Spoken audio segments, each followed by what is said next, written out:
শ্রাবণ মাস আজ তারকেশ্বরে শ্রাবণী মেলার সূচনা এবং মহারুদ্র যজ্ঞের সূচনা করবেন মুখ্যমন্ত্রী শুভেন্দু অধিকারী। রুদ্রযজ্ঞ শুরু হবে আগামী 15ই জুলাই, 5 দিন ধরে চলবে। আর শ্রাবণী মেলা শুরু হবে আগামী 18ই জুলাই। সকালে কলস যাত্রায় সাধু সন্তরা থাকবেন। মন্দিরে পুজো দিয়ে বালিগড়ি মাঠের অনুষ্ঠানে যোগ। আর যেখানে প্রধানমন্ত্রী সভা করেছিলেন ঠিক সেই মাঠেই সাধু সন্তদের নিয়ে সম্মেলন হবে।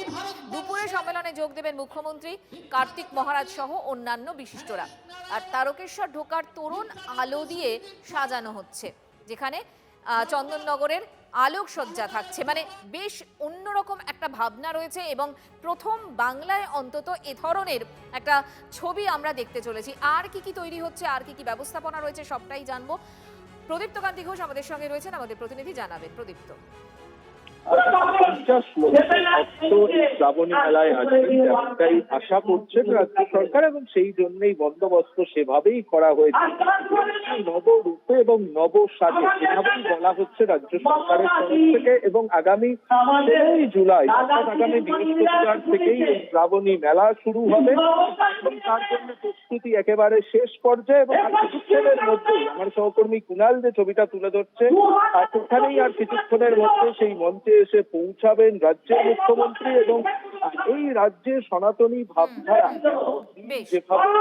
বুঝতে পেরেছি প্রদীপ্ত, ধন্যবাদ।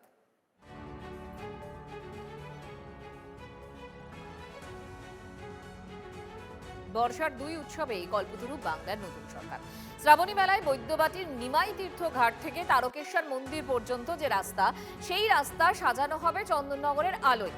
আর দুধপুকুর, সেই দুধপুকুরের হনুমান ঘাটে লেজার লাইট অ্যান্ড সাউন্ডে তুলে ধরা হবে শিব পুরাণ।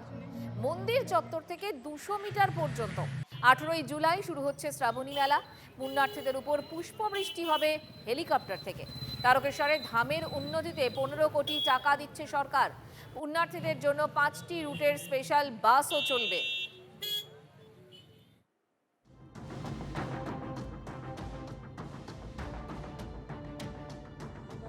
টোটাল 200 বছর পর তারকেশ্বর ধামটা প্রকৃতই একটা ধামে, মানে তারকেশ্বর ধামে পরিচিতি পাবে। যে প্রোগ্রাম, তারপর আপনার যে খালি যে মানে মানুষ যে হেঁটে চাওড়াপুলি থেকে আসে, তার জন্য যে জল বা কার্পেট ছড়িয়ে দেওয়া হবে, তার মধ্যে মানুষ হেঁটে আসতে পারবে। বা 24 ঘন্টা চিকিৎসা ব্যবস্থা সমস্তটাই পাবে সাধারণ মানুষ। এইবারে যে শ্রাবণী মেলা হচ্ছে সেই বিষয়টাকে একটু অন্যভাবে ঢেলে সাজাচ্ছে আমাদের প্রশাসনিক দিক থেকে ঢেলে সাজানো হচ্ছে নতুন রূপে, নতুন সাজে। তারকেশ্বরে যে মন্দিরের যে দেওয়াল আছে বা আশেপাশের এলাকার যে দেওয়াল আছে, সেখানে শিব পুরাণের কাহিনী সেই অবলম্বনে ছবি আঁকা হচ্ছে। আমরা প্রায় 15-20 দিন ধরে আঁকছি ছবি, এবং রাজ্যের বিভিন্ন জায়গা থেকে শিল্পীরা এসে এখানে আমরা শিব পুরাণের কাহিনী অবলম্বনে চিত্র অঙ্কন করছি। এটা তারকেশ্বরের মানুষের অনেক দিনের চাহিদা ছিল, আজ তা পূরণ হয়েছে। আমাদের এই মুহূর্তে যে বাস রয়েছে সেই বাস দিয়ে আমরা শুরু করে দিলাম, কারণ মুখ্যমন্ত্রীর নির্দেশ রয়েছে এবং পরিবহন মন্ত্রীর নির্দেশ রয়েছে, অর্জুন সিং মহাশয়ের নির্দেশ রয়েছে। 5টা বাস দিয়ে শুরু করলাম এবং 5টায় গুরুত্বপূর্ণ রুট আপনারা জানেন, দীঘা থেকে শুরু করে, মেদিনীপুর থেকে শুরু করে, বাঁকুড়া থেকে শুরু করে, বর্ধমান থেকে শুরু করে কলকাতা, সেই রুটে বাস চলবে।